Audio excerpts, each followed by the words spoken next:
That is one particular area. I think we need to look at I think we need to look at our efficiency in the money that we spend. I will be, as I said, I will look at trying to ensure that the poor gets even more in some areas, because I think not able to pass money and support some of those areas are what is also driving our crime situation. So I am about ensuring that poor people could even continue to maintain their subsidies and even get more.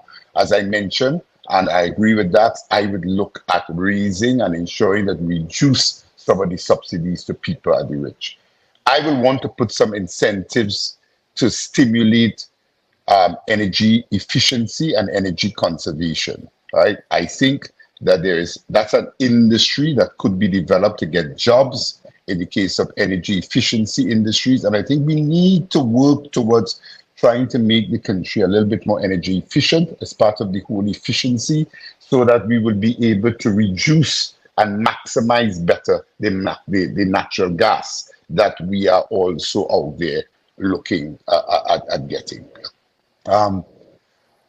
Those are off the top some of the immediate things that I feel we need to look at. And I think how we distribute, as I said earlier, how we distribute our subsidy programs and how we allocate our subsidy programs. I don't think any Trinidadian will be upset if we remove some of the subsidies or indirect subsidies that are being paid by or being collected by people who already have too much.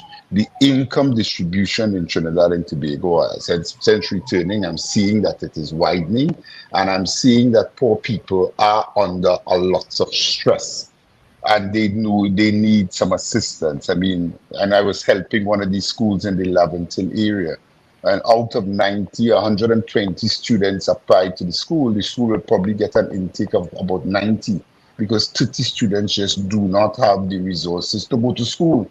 Mm-hmm.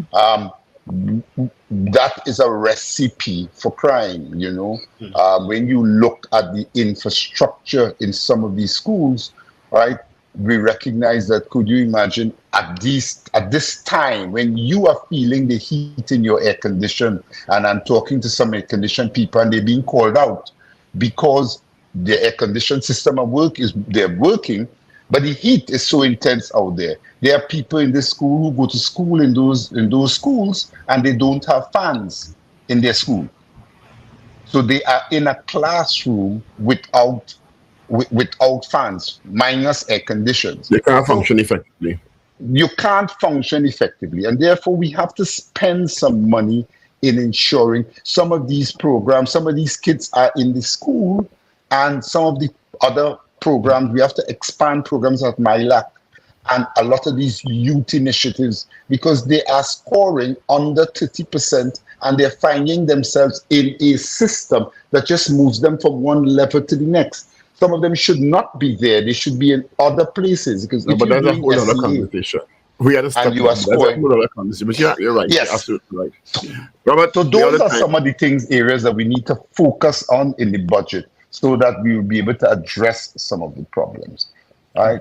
The whole so we could go on and we could go on. Well, budget coming. We hope to have you after the budget to have a